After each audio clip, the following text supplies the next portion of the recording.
I've decided to write a couple of pages about what people call for Illuminati and Masons and so on. I'm not going to bring up any historical moments or get into details because I'm not trying to solve any kind of conspiracy theory. So a very long time ago, some very smart people gathered together and decided to make a group. And yes, I've said smart because these people are indeed extremely sharp-minded. They are not stupid at all because otherwise they would not be where they are. They own the big businesses that control everything from banks to politicians to mass media to everything. They make and release programs to the population so that the people are going to dance as they're told. These people are very few. Very few, but enough to control and brainwash an entire planet. Usually, if you ask a person about who is in charge for the country, they are most likely to say, the politicians. Well, very few people know that the politicians are nothing more than just some said puppets. Some puppets that take and execute orders. If you've ever been to a puppet show, you saw that there are a couple of people behind the curtain that control the movements and the words of some puppets. Well, the same happens with the so-called politicians too. Just that, in this case, the puppeteers never reveal themselves after the shows. Mainly because it never stops. The politicians get some really nice money to just stand in front of the people and say things they don't even believe themselves. They don't control anything. They are put there just to forward the messages the big leaders want to the population by trying to look like it's their own words. A not so long time ago, I've had a conversation with someone about how everybody wants to become rich and big. And when I've got asked how I think the world is going to be if that will happen, my answer was as simple as it could get. I've said that the danger of everybody becoming rich and big is non-existent. Too many people unfortunately wait for the success to magically appear in front of them while they sit down and just watch TV the whole day. And I would like to whisper to them, well my friends, if you continue that way, you can wait. If you spend every penny you make on cola and junk food every day and say that you want to become rich but don't know how, well,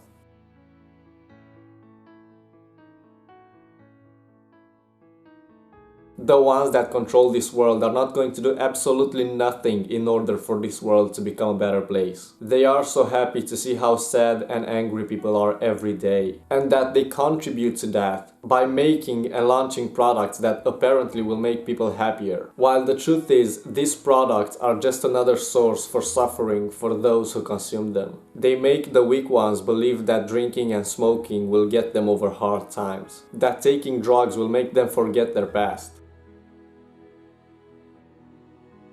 If you take a look at almost every mainstream artist, you will see that almost all of them promote drinking, smoking, drugs, and so on. And of course, the ones that idolize these artists start doing the same things because that's how they think they'll become cool. The owners of this world have some mind-blowing strategies to manipulate the population with.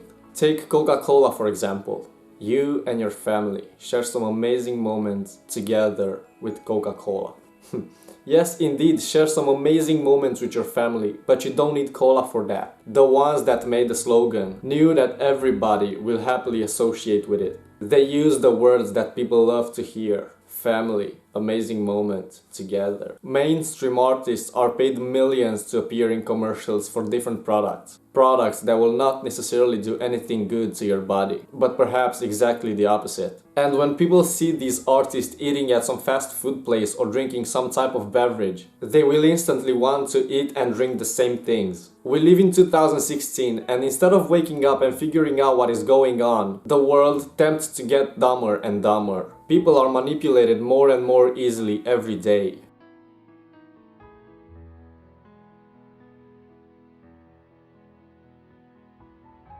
Now that the elections come, people start to freak out. Who is going to win? Will it be him? Will it be her?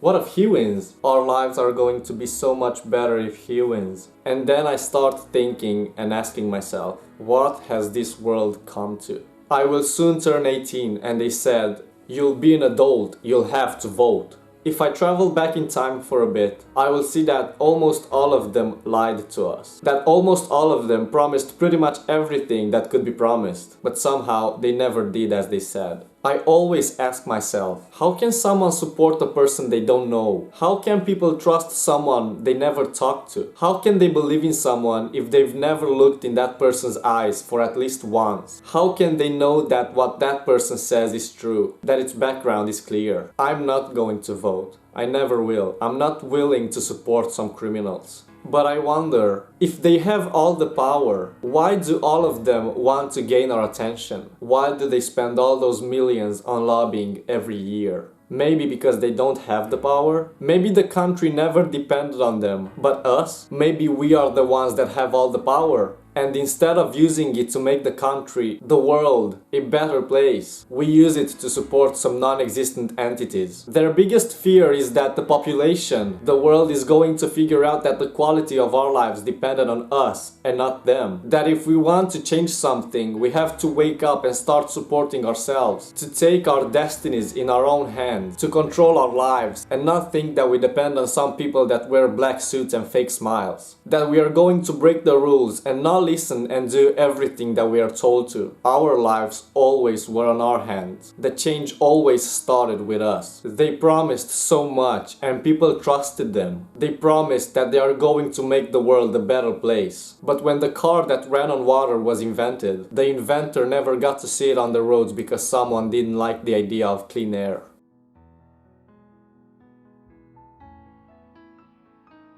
If we take a look at the people that always told us to love each other and wanted to change the world to the better, we'll see that almost all of them had the same ending. Abraham Lincoln, John F. Kennedy, John Lennon, Michael Jackson, Martin Luther King, Gandhi, Bobby Kennedy, Jesus. They all wanted us to live peacefully together and love one another. But someone disagreed with them. And I am not talking about the politicians. I am talking about the real owners of this world. When they see something they don't like, the bullets are always there to make sure they're never going to see it again.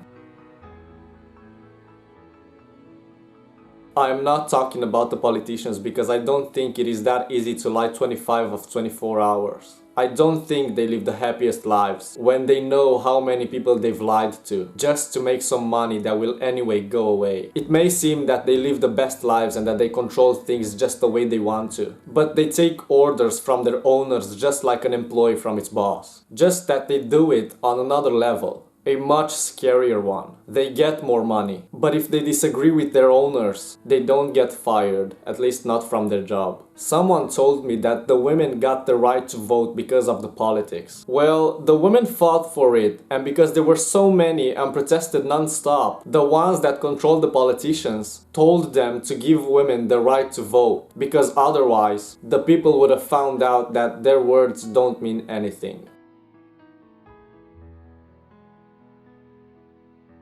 They control everything and they do exactly what they want with the population. But if we are going to get together and not listen to everything that they tell us we have to do, they will not have any influence on us anymore. For this, however, we need to be in this together, all of us. They are a few, we are many, so if we really want to, we can. It only depends on us. If nobody will vote again, if no one will support the big businesses that eat this world up, all of us will eventually open our eyes and realize that this world belongs to us, the ones that live consciously, and that don't support anything but ourselves and the ones around us.